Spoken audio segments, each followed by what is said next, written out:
안녕하십니까, 포토그래퍼 데르센입니다.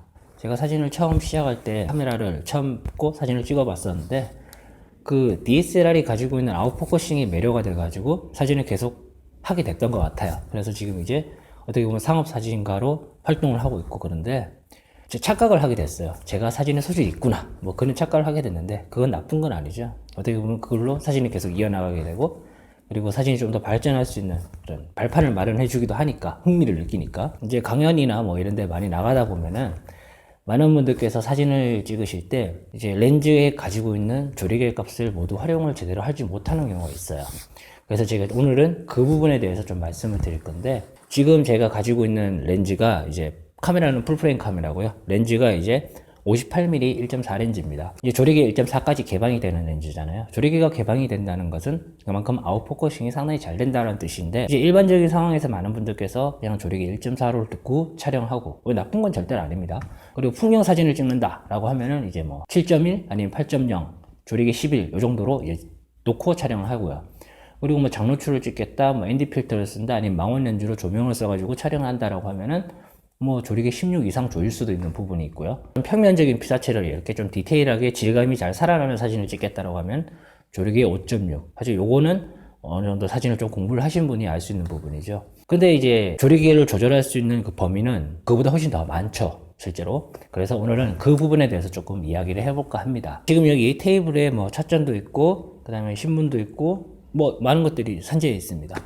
이것을 일단 어떻게 찍어야 될지 조금 고민을 해야 되는데, 사실 뭐 어떻게 찍어야 된다, 뭐 정해진 건 아닙니다. 여러분들이 찍고 싶은 대로 찍는 게 맞는데, 개인적으로 이제 많은 부분들이 이 전체를 이렇게 딱 보여주려고 하는 경향이 있어요. 그러다 보면은 좀 멀리서 찍어야 되거나, 아니면 관광 렌즈로 좀 붙어서 촬영해야 되는데, 그럴 경우에 발생하는 뭐 왜곡이라든지 이런 부분들이 문제가 될 수 있죠, 사진에서. 근데 제 개인적인 생각으로는 이 전체를 모두 다 보여줄 필요는 없습니다. 제가 보여주고 싶은 거는 한 여기서 한 요 정도, 전체가 아니라 요거는 배제할 겁니다. 이 상태에서 조리개 1.4를 두고요. 그대로 이 초점을 여기 찻잔 있죠. 찻잔의 앞쪽을 여기 맞춰가지고 촬영을 해보도록 하겠습니다. 초점을 찻잔의 앞쪽에 맞춰서 촬영하다 보니까 어떤 느낌이 드나요? 상당히 아웃포커싱이 쫙 되면서 감성적인 느낌이 많이 들죠. 그리고 이제 사진을 확인해 보면은, 오, 역시 나는 사진을 잘 찍어. 이렇게 생각을 했었죠, 예전에는. 자, 근데 이제 여기서 조금 다르게 생각을 해봐야 됩니다. 초점을 찻잔의 앞쪽에만 맞추는 게 아니라 뒤쪽에 한번 맞춰보는 그런 시도도 필요하거든요. 느낌이 완전 달라지기 때문에 최대 가방에 놓고, 그리고 초점을 찻잔이 뒤쪽에 맞추고 그대로 찍었습니다. 자, 찍으니까 이런 이미지가 나옵니다. 어느 사진이 더 완성도가 있나요? 초점의 위치를 어디에 맞췄느냐에 따라서 보이는 사진의 느낌이 완전히 다르다는 것을 알 수 있어요. 사실 이렇게 작은 부분 하나하나가 모여가지고 완성도가 결정이 되거든요. 별거 아닌 이런 소품이지만은 이것을 하나 찍는데도 내가 최대 개방에서 초점을 어디에 맞추냐에 따라서 느낌이 완전히 달라진다는 것을 알 수 있습니다. 제가 보여주려고 했던 거는 찻잔이 주인공입니다. 그런데 그 주인공 중에서도 초점을 어디에 맞추냐에 따라서 내용이 많이 달라지죠. 이게 어려운 건 아닙니다. 여기도 해보고 여기도 해보고 이렇게 하면 돼요. 근데 대부분의 분들이 이렇게 안 합니다. 초점을 그냥 찻잔에만 고정을 시켜놓고 그때부터 구도와 구성만 위치를 바꿔가지고 사진을 보여주려고 하거든요.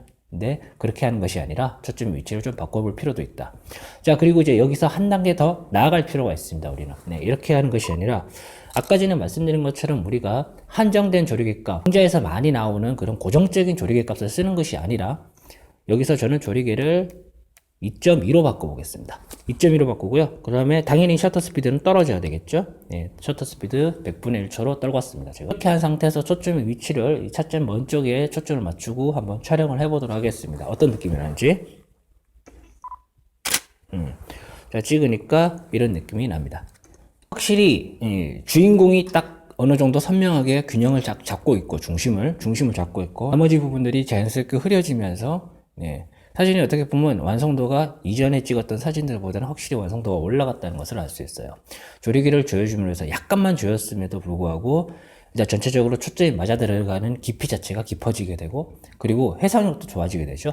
최대 개방보다 수차 억제력이라든지 빛에 대한 대응력이 좋아지기 때문에 그런 건데, 제가 말씀드리고 싶은 거는 너무 그렇게만 가는 게 아니라 조리개를 상황에 따라서 조금씩 변화를 한번 줘보시는 것도 좋다는 말씀을 드리고 싶습니다. 오늘은 여기까지 하겠습니다. 고맙습니다.